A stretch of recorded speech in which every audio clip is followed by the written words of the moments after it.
Okay, ladies and gentlemen, I'm going to work out of the textbook of Cengel and Ghajar, the 5th edition. And what I would like to do today is just to give a very quick revision of chapters 1 to 3.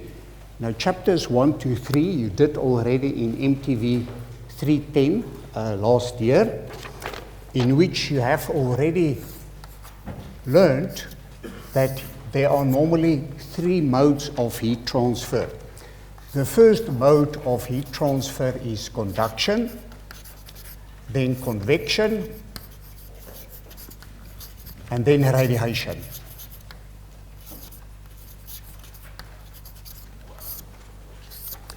And the conduction has typically been considered in chapters 2 to 3. Chapter 1 is actually this introduction I'm doing. Then the convection part is being done. There's also chapters 4 and 5 here in between. But the convection chapters that I'm going to specifically cover in this module is chapters 6 to 9. And then there are the radiation part which will be covered by Dr. Leroux, which are chapters 12 to 13. The other chapters are 11, that's important, and it fits in sort of in between. So in general, the conduction is chapters 2 to 3. Then chapter 4 is conduction, but it is unsteady, but it has a little bit of convection. That is actually going to be the next chapter where I'm going to continue with this. Chapter 5 is on numerical methods, solving many of the problems numerically. However, as you know, you're going to do you've already started with MKM last year, and you're also doing an MKM module this year. So you're going to cover it in much more detail than it is covered in the textbook. Chapters 6 to 9, specifically, I'm going to do, therefore, chapters 4, 6 to 9. Then chapter 11, which is on heat exchangers, which are normally a chapter which falls between conduction and convection and doesn't include radiation, but the radiation chapter will then be covered by Dr. Leroux. So let's just revise a little bit of conduction. With conduction heat transfer, it is all about the collision of molecules, and the equation that predicts conduction heat transfer one-dimensionally is minus Ka multiplied by dt dx. And the units of heat transfer is of course in watts, which are joules per second. And this is known as Fourier's law.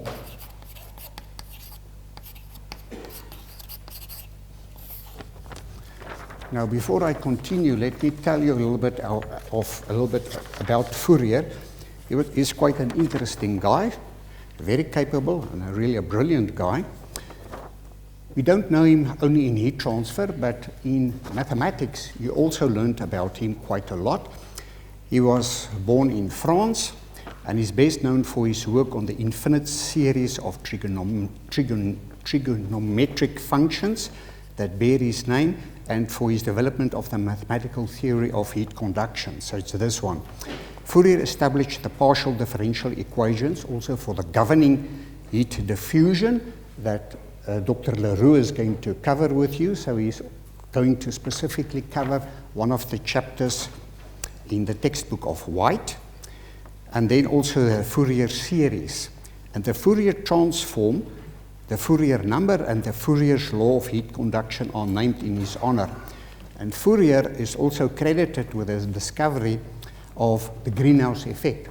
So what you will see in many cases with some of these scientists, that they were really very brilliant, and they didn't only look at a small part of nature or mathematics, but they had the ability to see some analogies in nature.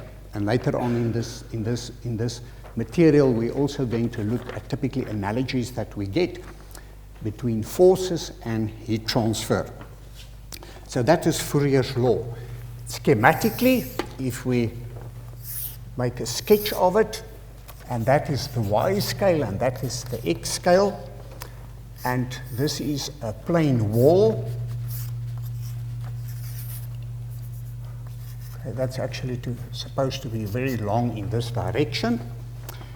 And if this dimension is equal to L1, and this dimension is equal to L2, so that is the height.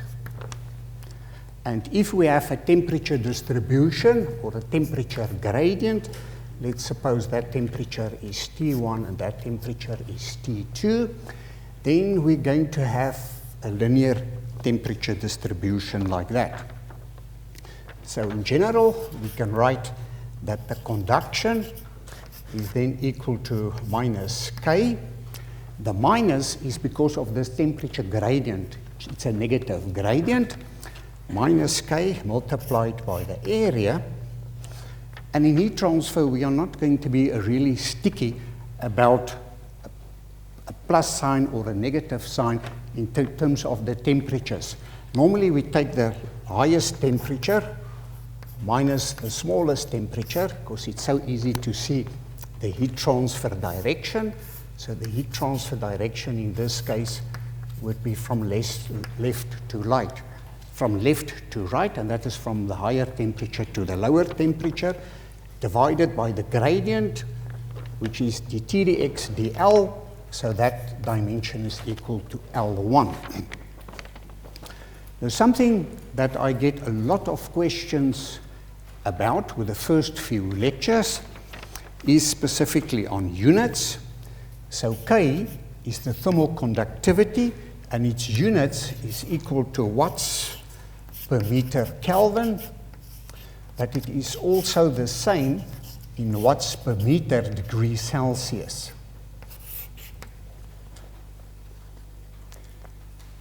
And what's the reason for that? Well, let's look at an example. An example, if we consider T1 as 50 degrees Celsius, which is equal to 323 Kelvin, and T2 is equal to 20 degrees Celsius, which is equal to 293 Kelvin.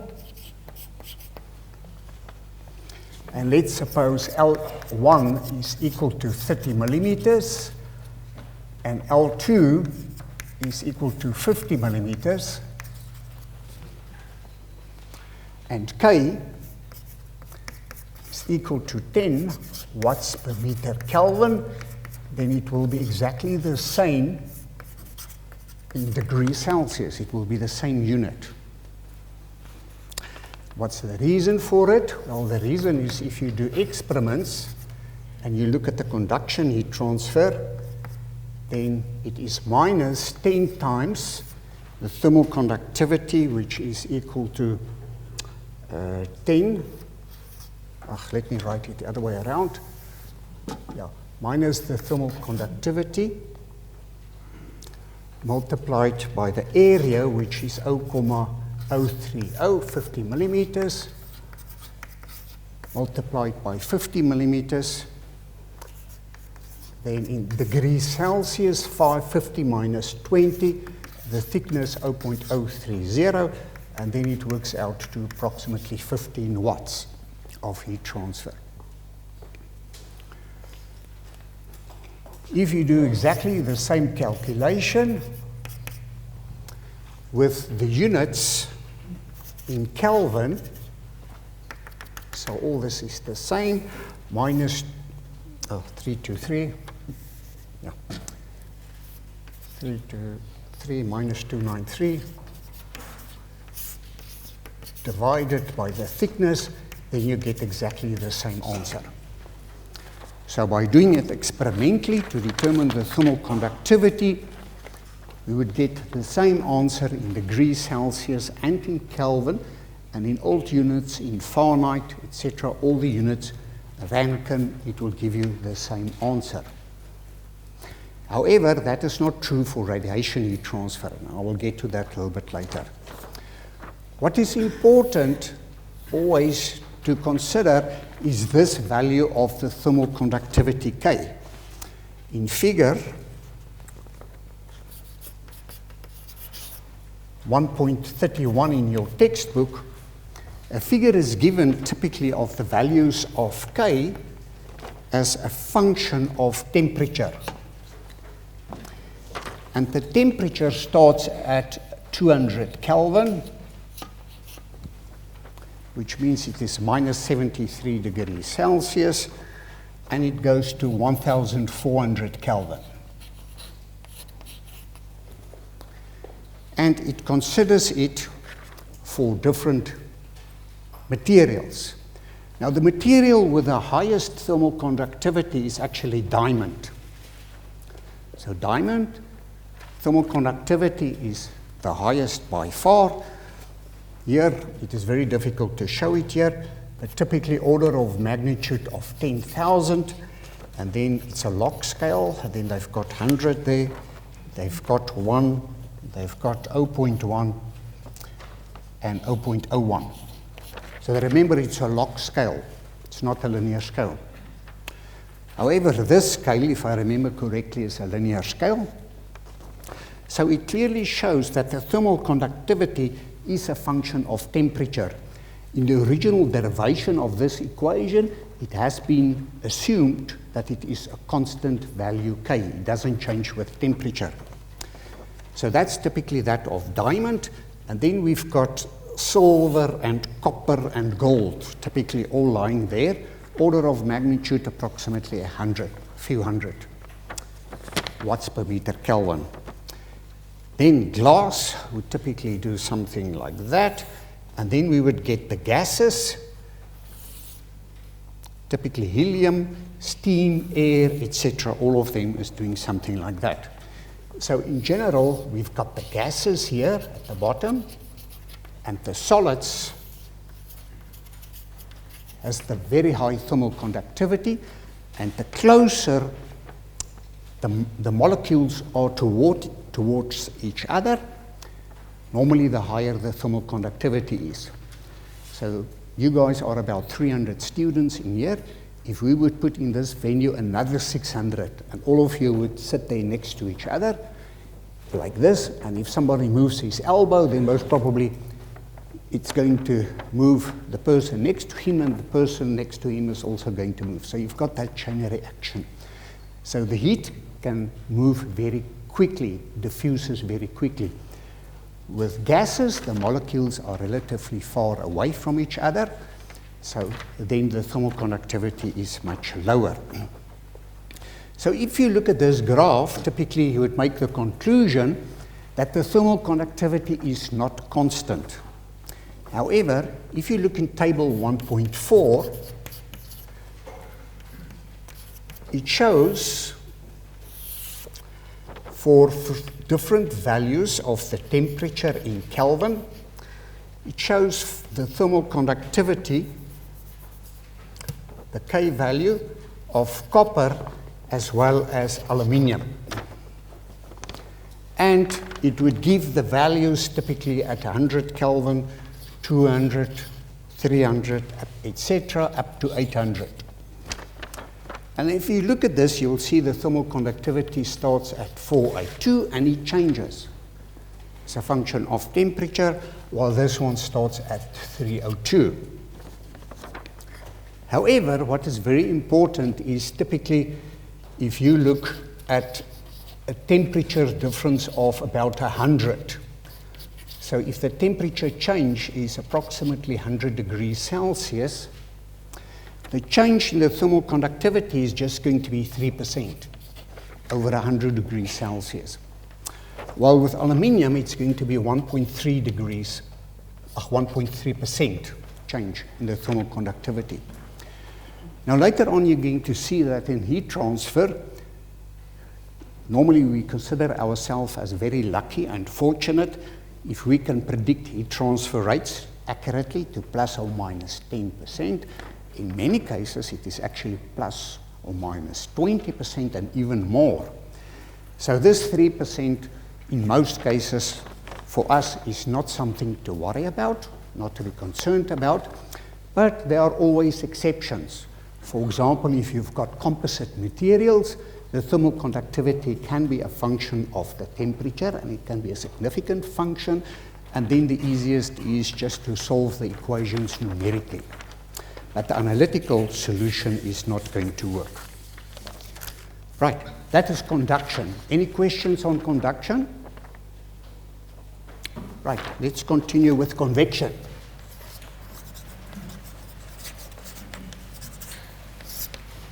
Convection heat transfer, the easiest to explain convection heat transfer is with a flat plate where we have a stream of fluid at a temperature T infinite and the velocity at a temperature T infinite and the velocity V at V infinite, and you all did the boundary layer where you considered in the y direction and in the x direction, and you've looked at the boundary layer, what happens with the velocity distribution, and you've learned and saw that the velocity distribution is a function of y up to a point where the velocity is equal to v infinite. That would be the free stream velocity, or 99% of the free stream velocity.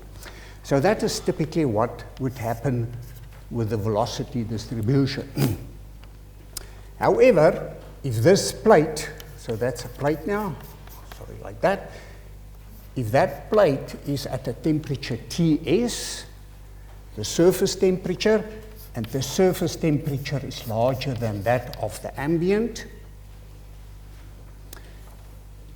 then the temperature distribution is going to do something like that. Now take note, temperature is not a vector. So we are not supposed to do it, but we can actually show the temperature as lines like this, and the length of the line is sort of the temperature. So this temperature on the wall would be Ts, and then that temperature would be T infinite, the free stream temperature, and the temperature would also be a function of y. Of course, if the free stream temperature is higher than that of the wall, then it is going to be in the other direction, while the velocity distribution is going to be approximately the same.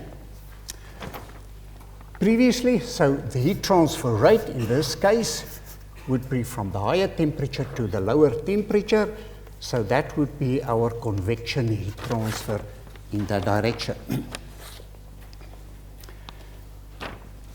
Now, convection heat transfer doesn't only happen like that, so it typically happens on a flat plate, like I've drawn just now, or it can happen through a tube or one or other internal geometry. So that's typically a tube. Here's the flat plate, and that we will call forced convection. So almost always the stream will be forced by either a fan or a pump. For that reason, forced convection. You are forcing the flow over the geometry or through a geometry. Then on the other extreme, you're going to have a surface which is heated, which is going to be at a higher temperature than that of the ambient. And the easiest is to look at smoke, and you will see, because of the density differences, that there is actually a movement in the air. And that we call free convection. Free convection. Forced convection, the one extreme, and free convection, the other extreme. But then there are cases in between which are so-called mixed convection. Okay. And for example, you can have that in a tube or a geometry. If we look at it from the inlet, you can actually have flow like that, which we call secondary flow, like that, while the flow is also in an axial direction. So the flow would actually spiral around the tube because of the effects, because of the forced convection, it would go through in an axial direction, but because of the temperature differences, it's going to cause some free effects. And this we're going to study in the 4 chapters I've mentioned, from chapter 6 to 9. How do we describe the convection heat transfer process? Well, with Newton's law. And what's interesting is it is considered as Newton's law of cooling. But it should be Newton's law for cooling and heating, because it works the other way around also. Now, Newton was quite an interesting character. He was from England. He was an English mathematician, a physicist, and astronomer. He is regarded as one of the greatest scientists and mathematicians in history. His contribution to mathematics include the development of the binomial theorem, the differential calculations, and the integral calculations you're doing now.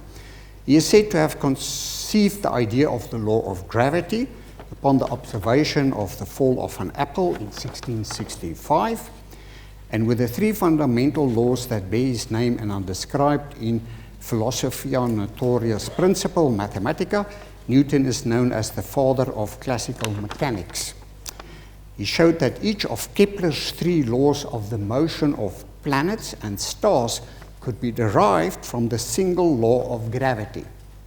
So, observations in nature, and he's also credited for the discovery of the composite nature of white light and the separation of different colors through a prisma.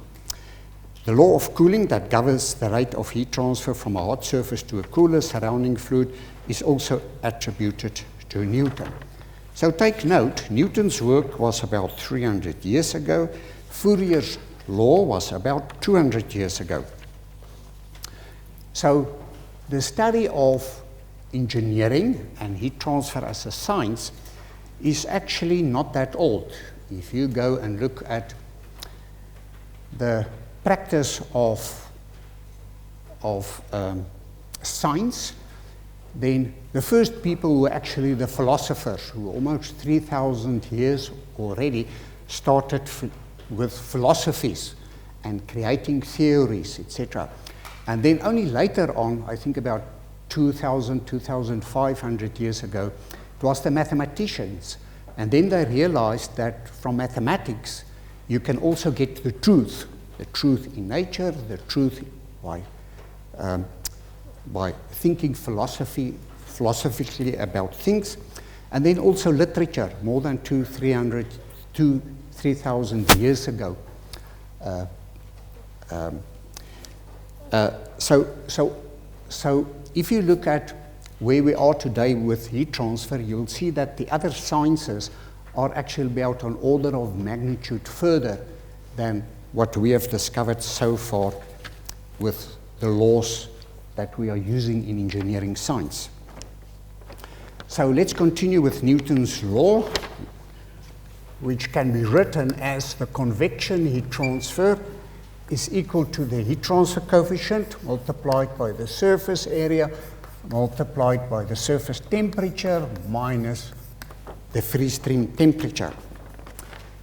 And H is considered, in many cases I'm not going to write it out, we're going to do it a lot. It is the heat transfer coefficient, H, and its units is watts per square meter degrees Celsius, or watts per square meter Kelvin. So for the same reason that we've looked at the temperature difference here, which is a linear temperature difference, for the same reason, we can just always use the highest temperature minus the lowest temperature, and we do not have to use lowest temperature minus highest temperature. Okay, the A is of course the surface area with units in square meters, and T infinite and Ts would be the free stream temperatures, and S would be the surface temperature.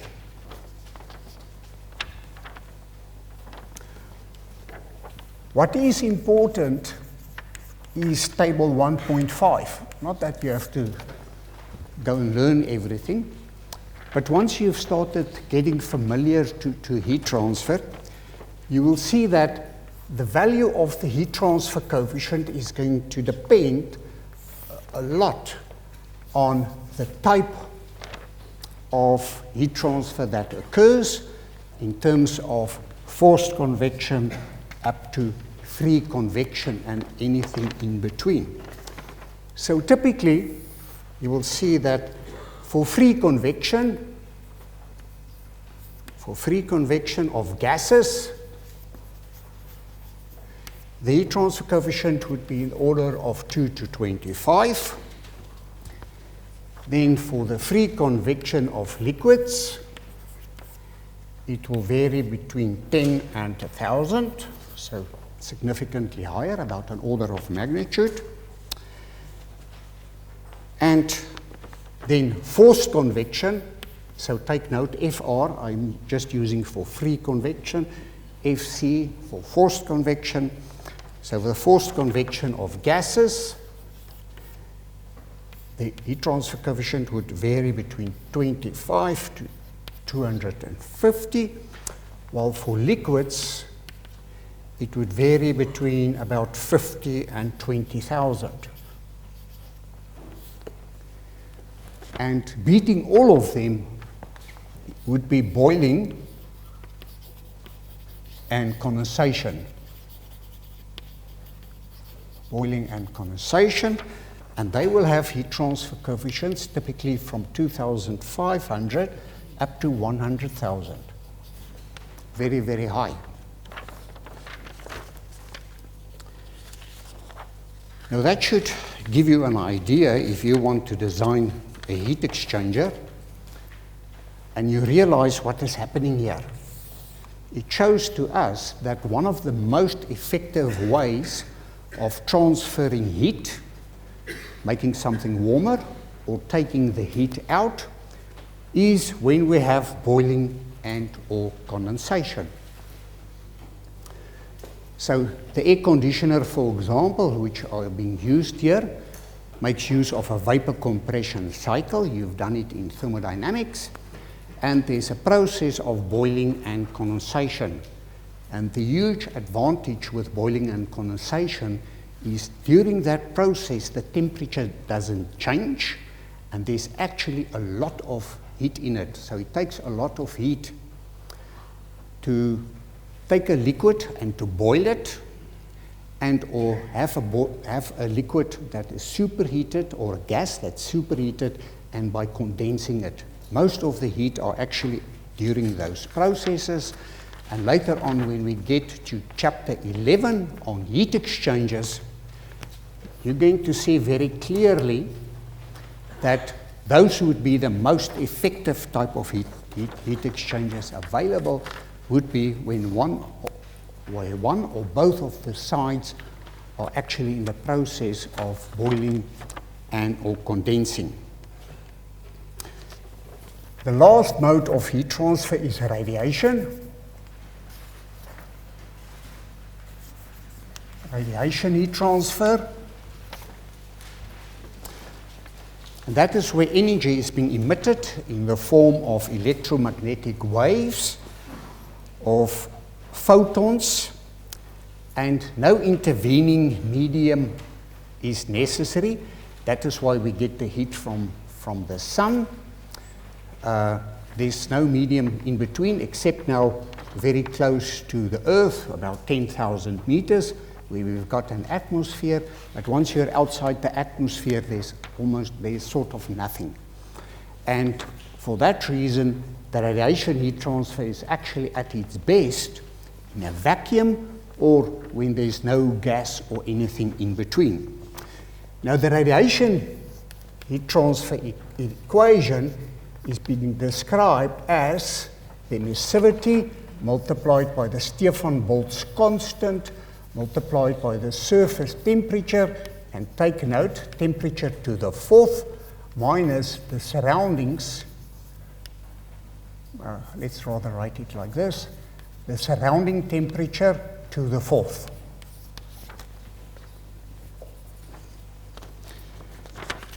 where the emissivity would always be larger or equal to 0, or smaller or equal to 1. If it's a perfect black body, then it would be equal to 1 in terms of receiving radiation. You've done that in physics. And sigma is the StefanBoltzmann Constant, which is equal to 5.67 multiplied by 10 to the minus 8 watts per square meter Kelvin to the 4th. Okay, now today, when I prepared for my lecture, I actually asked myself a question which I never asked before, and that is, where did that equation comes from? So with the previous two, it's very clear from Fourier and Newton, but this one is actually not clear to me. Of course, the constant was done by Stefan and Boltzmann, but the equation itself, where it comes from, a very short description. I would actually like to do it at a stage, so if any of you would like to Google it, please be so kind and send me the results so that we know who we should compliment with this very good work.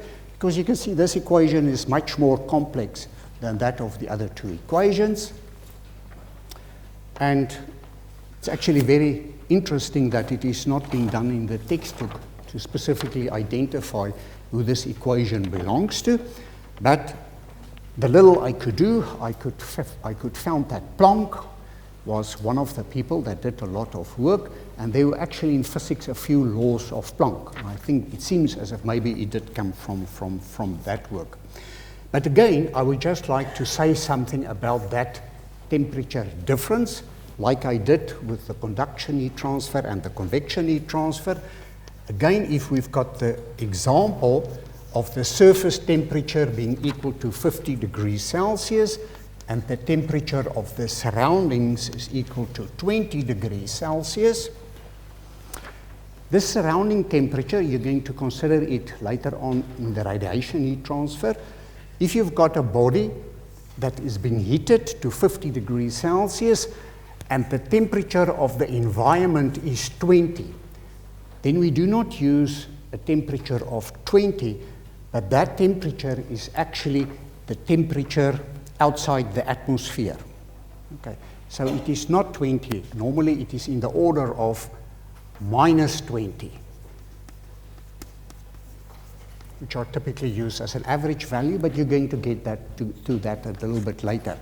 So it doesn't matter if this temperature is now 20 or minus 20 or whatever. I just want to try to explain to you, if you do the calculation in degrees Celsius, then by looking at the surface temperature to the 4th minus the temperature of the surroundings to the 4th, and you do it in degrees Celsius, you're going to calculate 50 to the power of 4 minus 20 to the power of 4, and that is equal to about 6 multiplied by 10 to the 6 in terms of the temperature difference, and the units, of course, will be degree Celsius to the 4th. If you do the same calculation in Kelvin, surface temperature to the 4th minus the temperature in the surroundings of the 4th, then you're going to get 323 to the 4th minus 293 to the 4th, and that is not equal to that value. It is going to be actually be about 3.5 multiplied by 10 to the 9th. So about 3 orders of magnitude error that you're going to make with the temperature difference. So therefore, never in radiation heat transfer use the degree Celsius difference, but always use the Kelvin degree Celsius.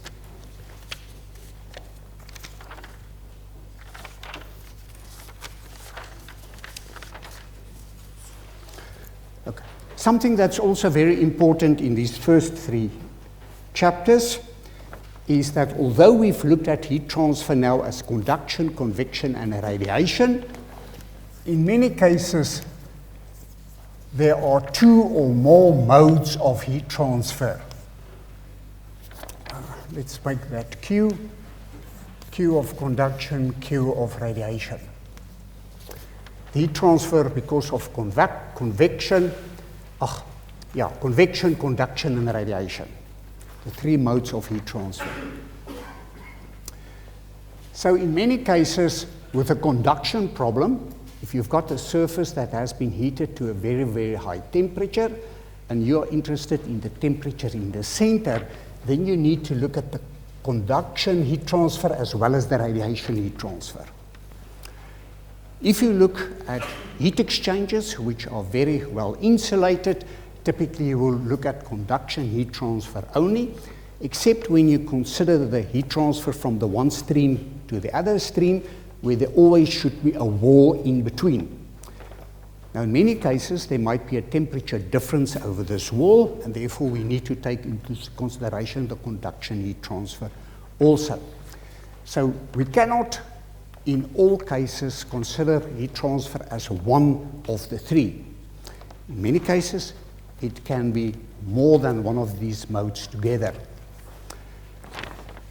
The last thing I would like to mention, in terms of the revision of chapters 1 to 3, is the analogy that you should start seeing with other work that you've did in your course. Most of you hate the modules in electrical engineering because you think it is so far related from mechanical engineering. A good example of this is exactly the following. You've considered a resistance and the current flowing through it, and here you've got a voltage V1 and a voltage V2. So that is the voltage difference. That is the current, and that would be the resistance, the electrical resistance that you measure in ohm. And the current would be equal to the voltage difference divided by the electrical resistance that you measure in ohm. We get exactly the same in heat transfer. The heat transfer process is being driven by a temperature difference. So that would be a temperature T2, and that would be a temperature T1. And the rate that would flow through this thermal resistance, so that's a resistance thermal, not electrical, then the heat transfer rate can be written as the temperature difference divided by the thermal resistance. And we can see the analogy here. Now this thermal resistance, in some cases, it would be equal to 1 divided by the heat transfer coefficient. In other cases, 1 divided by the area and the heat transfer coefficient, if it is something like a plain wall. If it is something like a circular geometry like a tube, then there will also be a term in it, the lim of the ratio of the two, and the thermal conductivity. So everything can be put into there in one thermal resistance. And in many cases, this thermal resistance is actually a combination maybe of conduction heat transfer and convection heat transfer. And you will get 3 resistances of which you can consider as if it is one term. And in some cases, it might also be that the heat transfer follows different paths. And then you first need to write this as 2 parallel resistances, which you can at the end make 1, just like in electrical engineering, so that you only have 1 resistance. Another good example of this is in fluid mechanics. In fluid mechanics, the flow is always being driven by a pressure difference. So if we've got a pressure difference over a tube from the inlet to the outlet, or if we would increase the pressure of this venue, then some of it will leak out, and that leakage will be controlled by the pressure difference. The larger the pressure difference, the more the flow would be. In this case, however, the velocity is not equal to V, so I'm going to use VEL for the velocity. So that is the velocity. Is, if we look at the analogy, it is the pressure difference, but the resistance inside the tube, which is normally the frictional resistance. However, in this case, it's not linear, but the velocity distribution will be directly proportional to that, and actually there is a V square in the case of fluid mechanics that is involved. But the important thing that I want you to see is the analogies that you're going to have with other disciplines, with other laws, and it is going to be relevant later on in one of the chapters. Any questions, ladies and gentlemen?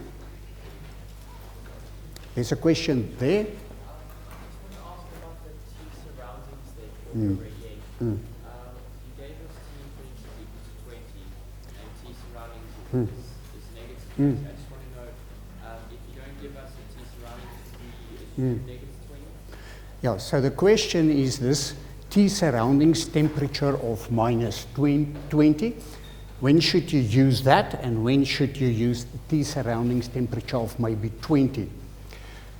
In the beginning of this module and in the work that I'm going to do, we are typically going to specify it to you. But that is what really happens in nature. If you've got something outside that has been heated, the radiation heat transfer is not driven primarily by that of the atmosphere thousands and thousands of kilometers away from the Earth. It is being driven by that temperature, which in most cases in the chapters 12 and 13, you're actually going to use minus 20 as a good average temperature for that. So considering the radiation heat transfer, you should actually consider typically minus 20. It's the same thing. Now, in terms of the problems we're going to do it, it's not going to occur a lot. Because normally, engineers, and especially in South Africa, we're trying to conserve energy. And energy also is in the form of heat. So in industry, for example, if you've got tubes, they are all insulated. But somehow it might happen that there is a tube in a factory or something like that, which are tenths of meter long, and the temperature in it can be maybe 200 or 300 degrees, something like that. And it's not insulated. So in that case, the heat transfer rate would not only be the natural or the free convection to the ambient, but there will also be the radiation to T surroundings of so it's from 200 to minus 20 degrees Celsius. So that temperature difference is going to become significant. If you're a good engineer, and in most of the companies in industry, they would actually make sure there's some insulation on. So therefore, in practice, many of the problems that we have, the temperature differences are order of magnitude, maybe 50 at most. 50 is already a high temperature distribution. If you look at heat exchangers, typically you normally talk of about order of magnitude of 10 degrees Celsius. Those are typically the heat transfer rates, so much lower than that of radiation heat transfer. Any other questions? If not, then ladies and gentlemen, thank you very much, and then I'll see you next Monday. Thank you.